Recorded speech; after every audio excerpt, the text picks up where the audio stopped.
ফলপ্রসূ চুক্তি ছাড়া তড়িঘড়ি করতে নারাজ ইরান। আলোচনায় ব্যর্থ হওয়ার পর ইরানকে নৌ অবরোধের হুমকি ট্রাম্পের।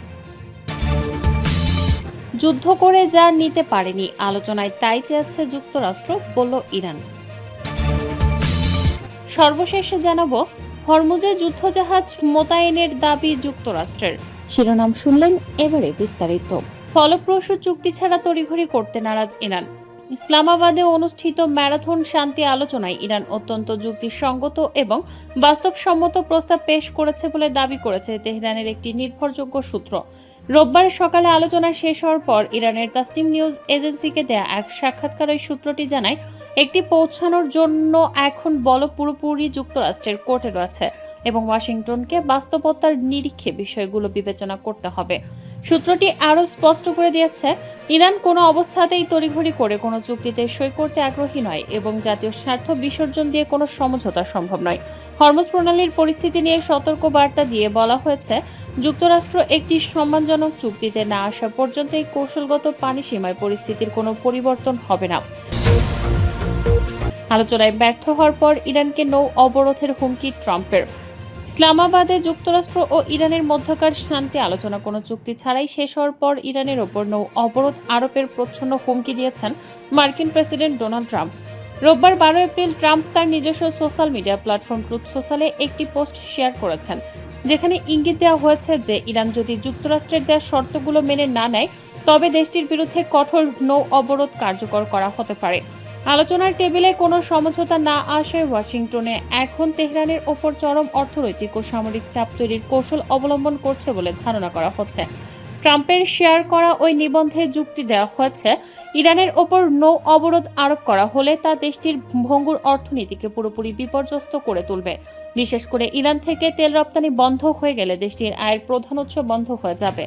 এর ফলে চীন ও ভারতের মতো যেসব দেশ ইরানি তেলের ওপর নির্ভরশীল তাদের ওপরে ওয়াশিংটনের পক্ষ থেকে চাপ বৃদ্ধি পাবে। বিশ্লেষকরা মনে করছেন, ট্রাম্প সরাসরি কোনো আনুষ্ঠানিক বিবৃতি না দিলেও এই নিবন্ধনটি শেয়ার করার মাধ্যমে তিনি ইরানের প্রতি তার ভবিষ্যৎ কঠোর নীতির স্পষ্ট বার্তা দিয়েছেন। যুদ্ধ করে যা নিতে পারেনি আলোচনায় তাই চেয়েছে যুক্তরাষ্ট্র, বলল ইরান।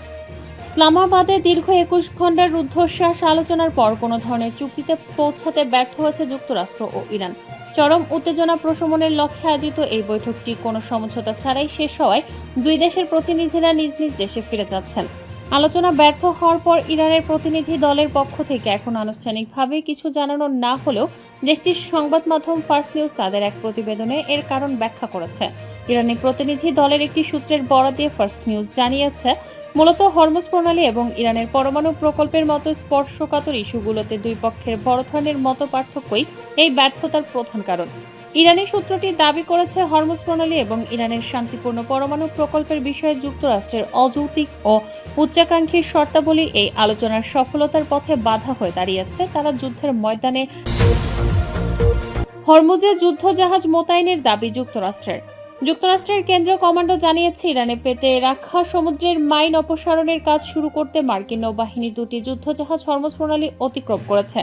তবে তেহরান এ দাবি অস্বীকার করেছে এবং ইরানের রেভলিউশনারি গার্ড সতর্ক করে বলেছে, এই গুরুত্বপূর্ণ জলপথে কোনো সামরিক জাহাজ প্রবেশের চেষ্টা করলে জাহাজগুলোর বিরুদ্ধে কঠোর ব্যবস্থা নেওয়া হবে।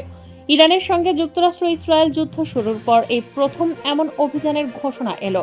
এর কিছুক্ষণ আগেই যুক্তরাষ্ট্রের প্রেসিডেন্ট ডোনাল্ড ট্রাম্প বলেছেন, ওয়াশিংটন ইতোমধ্যে প্রণালীটি পরিষ্কার করার কাজ শুরু করেছে। এই পথ দিয়ে বিশ্বের প্রায় 1/5 অপরিশোধিত তেল পরিবাহিত হয়। CENTCOM commander admiral Brad Cooper বলেন, আজ আমরা একটি নতুন জলপথ স্থাপনের প্রক্রিয়া শুরু করেছি এবং বাণিজ্যের অবাধ প্রবাহকে উৎসাহিত করতে শিগগিরই এই নিরাপদ পথটি সমুদ্র পরিবহন শিল্পের সাথে ভাগ করে নেওয়া হবে, যাতে বাণিজ্য নির্বিঘ্নে চলতে পারে।